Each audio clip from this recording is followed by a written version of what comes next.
Hello everyone, welcome to the Green Man channel. Hope you're doing good and well this Friday. So in today's album review, I'm tackling the 8th full-length studio album release from Mastodon, Hushed and Grim, released on Reprise Records. It's 15 tracks and it comes in at just under 90 minutes in length. It's a double disc album this time around from Mastodon, which I think is the first double disc album we've had from them. So Mastodon really show a continual evolution in their sound and in their approach as well to their own music, never being afraid to experiment or to try different things within their music. If you compare this album to an album like Remission, you have two very, very different albums, and that really shows just how much evolution there has been in about the last 20 years of Mastodon's music. Indeed, this album takes a more alternative rock, much mellower approach than their 2000s heavier concept-driven albums.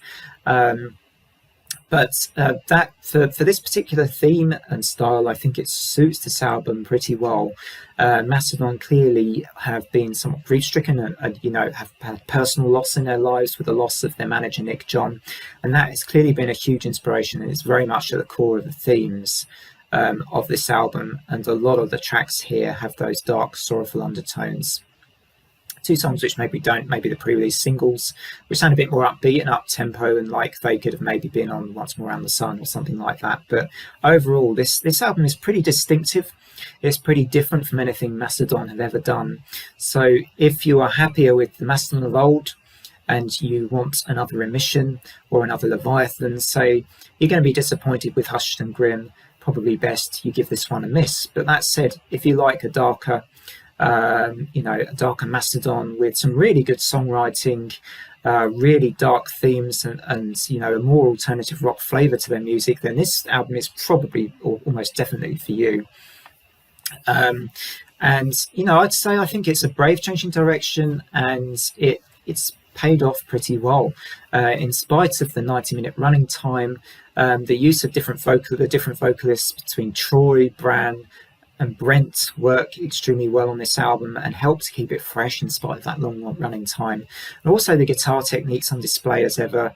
Brent here, I feel like he's exercising his influence from Stevie Ray Vaughan on a couple of tracks like The Beast and Peace and Tranquility. What a track that is. Peace and Tranquility perhaps is one of my favourites on the whole album.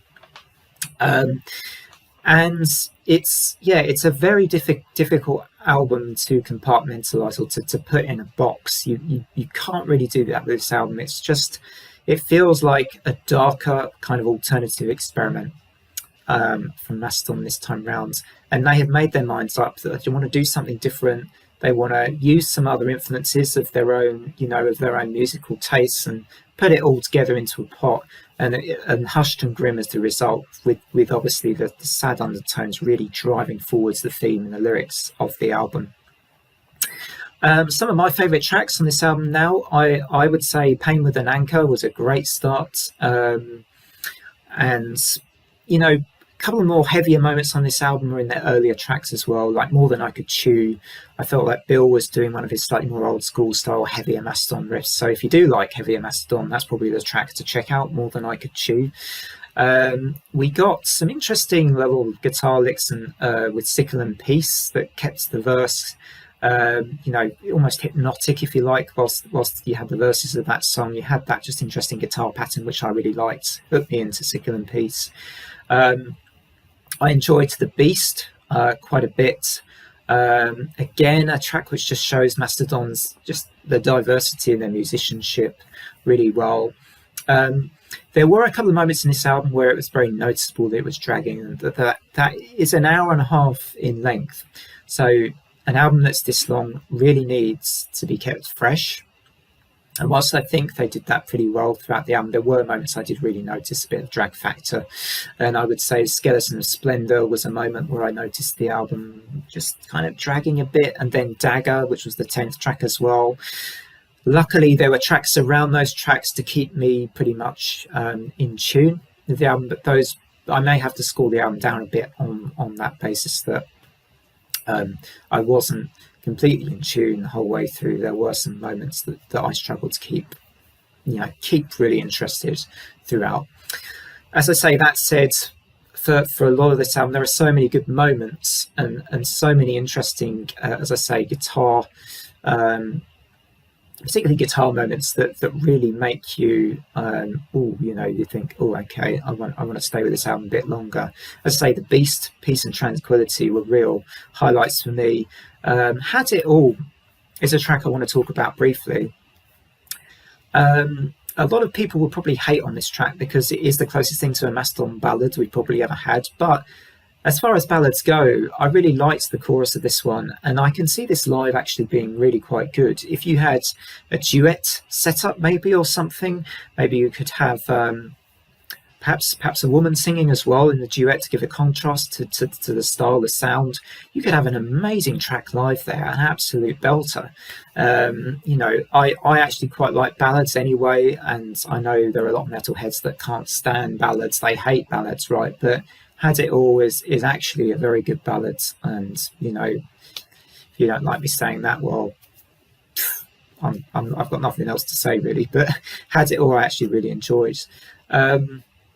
Gobblers of Dregs, Lives of Serpents, two great back-to-back tracks there to bring you towards the end of the album. I really liked those as well.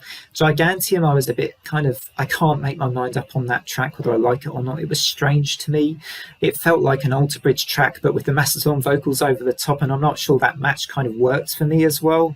But that said, again, it was an interesting track to finish on. The album as a whole is a really interesting dark experiment from Mastodon this time round, and I'm going to give it a 7.5 out of 10 for I think its courage and its boldness at its heart.